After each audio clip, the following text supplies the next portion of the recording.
캐나다에서 오미크론 변이 바이러스가 폭증하면서 어제 처음으로 하루 2만 명이 넘는 확진자가 나왔습니다. 지난 19일 1만 명을 넘어서더니 단 나흘 만에 2만 명을 돌파했습니다. 하루 새 6,243명 더 늘어나며 연일 역대 최다치를 경신하고 있습니다. 어제 신규 환자 수가 6천 명에 육박했던 온타리오주에선 오늘은 무려 9,571명이 새로 확진됐습니다. 이 중 7,425명이 백신 접종을 완료한 돌파 감염입니다.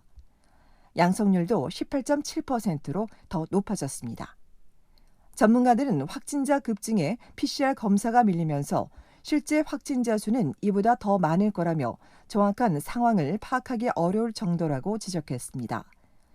어제 신규 환자가 1만 명에 육박했던 퀘벡주에선 신규 감염자의 90%가 오미크론 관련 감염입니다. 검사자 5명 중 1명이 확진 판정을 받아 양성률이 20%를 기록한 가운데 신규 확진자의 60%는 18세에서 44세 사이로 알려졌습니다. 브리티시 콜롬비아주에서도 어제 2,000명이 넘는 확진자가 나와 또다시 역대 최다를 기록했습니다. BC주에서 2,000명을 넘기는 이번이 처음으로 밴쿠버 코스탈 보건지역에서 가장 많은 880명이 나왔고 프레이저 보건지역 741명입니다. 이외에 노바스코시아와 뉴브런즈윅, 프린스 에드워드 아일랜드 주에서도 신규 확진자 수가 역대 최다 수준으로 늘고 있습니다. 사스카추안주를 제외한 각 주 정부들이 고삐를 다시 쬐며 총력전을 벌이고 있지만 오미크론 변이의 빠른 전파력이 캐나다 전국을 휩쓸며 감염자 수는 더 급증할 걸로 전문가들은 예상했습니다. 한편 오미크론 변이가 강력한 전파력에도 불구하고 델타보단 덜 위험하다는 연구 결과가 나왔습니다. 아직 의학계의 검증을 받기 전 단계이긴 하지만 남아공과 영국 연구진은 오미크론 변이가 델타나 다른 변이에 비해 입원할 확률 또는 입원 후 중증으로 진행될 확률은 떨어진다고 밝혔습니다.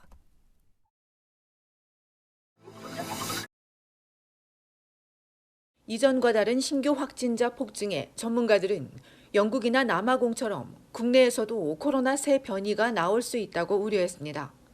확진자가 많으면 변이 발생 가능성이 높아지기 때문입니다.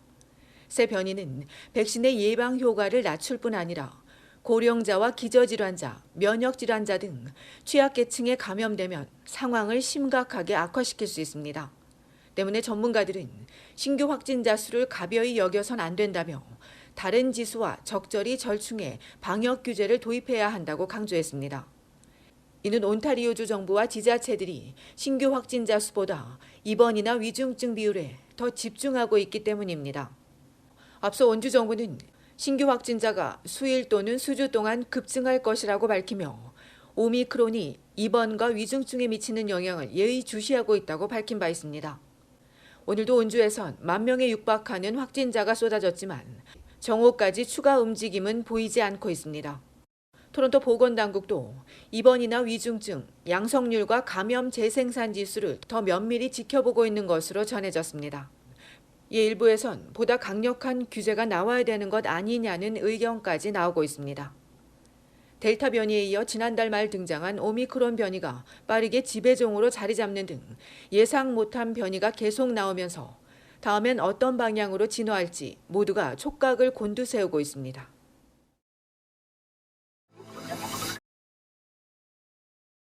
브리티시 컬럼비아주 보건당국은 코로나 의심 증상이 있는 주민들만 PCR 검사를 받을 것을 권고했습니다. 검사량과 추적 시스템이 한계에 다다랐기 때문입니다. 정부는 여행을 이유로 검사받지 말 것을 강조했습니다. 또 코로나가 의심된다면 접종 완료자는 7일, 미접종자는 10일간 자가격리할 것을 요청했습니다. 밀접 접촉한 접종 완료자는 2주 동안 증상이 나타나는지 살피고 미접종한 밀접 접촉자는 10일 동안 격리할 것도 당부했습니다.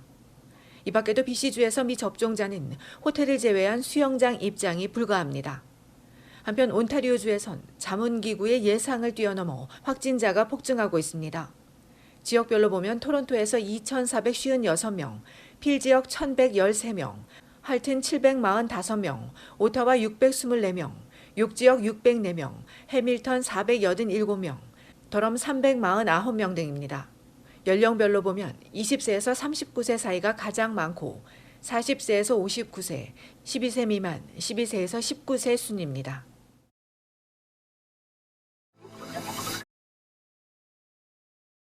코로나19 여파로 캐나다의 자영업자 수가 급감한 것으로 조사됐습니다. 통계를 보면 코로나 팬데믹 이전 수준으로 거의 회복됐다고 하지만 자영업은 오히려 반대입니다. 자영업은 비법인이거나 전문직 프리랜서, 농장주와 베이비시터 등으로 대부분이 1인 기업이지만 3분의 1은 직원을 두고 있습니다. 이런 자영업자 수는 지난 2019년 2월까지만 해도 290만 명이었는데 현재는 260만여 명입니다. 30만여 명이 문을 닫았습니다. 물론 이 중에는 과학이나 기술 서비스, 전문 분야에 취업한 경우도 있지만 농업과 건설, 개인관리 서비스 등은 영업을 중단한 이후 회복되지 못하고 있습니다. 특히 농업의 폐업이 31%로 가장 높았고 기타 서비스 분야도 20%에 달했습니다. 코로나로 인한 영업 중단과 축소, 복잡한 정부 지원, 까다로운 방역 규제가 원인입니다. 전문가는 정부 지원을 받아 힘들게 경영난을 버티고 있는 업주들도 사실 많은 부채를 떠안고 있어 걱정이라고 지적했습니다.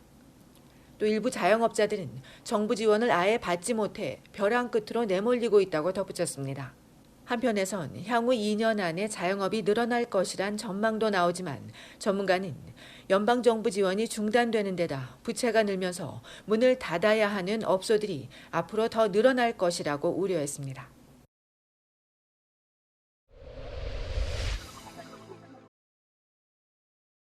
온타리오주 놀수역 서쪽에서 총기 사건이 발생해 한 명이 목숨을 잃었습니다.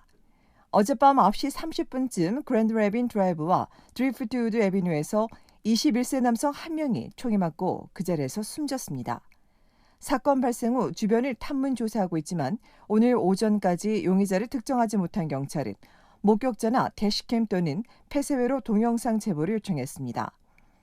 이번 사건은 올 들어 토론토에서 발생한 82번째 살인사건입니다.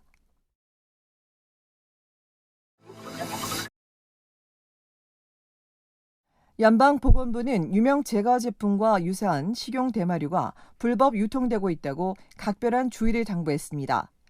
당국은 최근 과자나 젤리인 줄 알고 섭취한 어린이 여러 명이 식용 대마류를 섭취해 병원에 입원했다며 이를 조사해보니 식용 대마류가 유명한 제과류 포장에 담겨 온라인에서 불법 판매되고 있었다고 전했습니다.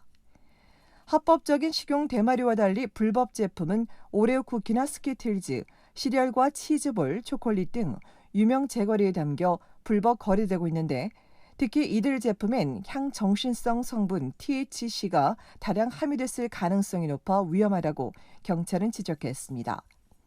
어린이가 이런 대마를 섭취하게 되면 심장 박동이 빨라지고 가슴 통증과 메스꺼움, 구토와 발작, 의식을 잃게 되며 이럴 땐 911이나 지역 유동물 센터에 즉시 연락해야 한다고 당부했습니다.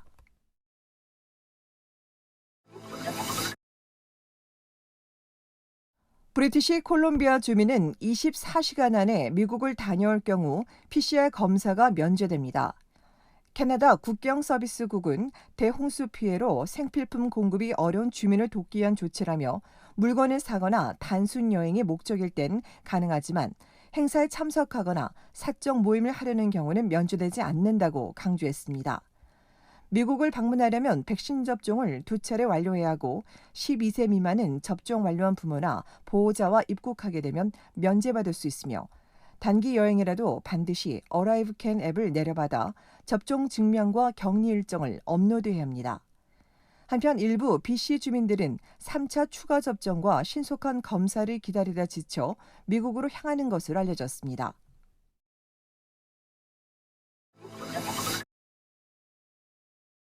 올해 크리스마스와 박싱데이가 토요일과 일요일 주말이라 정부는 대체 휴일을 적용합니다. 이에 따라 다음 주 월요일과 화요일 연방과 각주, 지자체 정부청사와 주요 은행들은 문을 닫고 온타리오주 토론토 도서관은 월요일 하루만 문 닫고 화요일부터 다시 문을 열 예정입니다.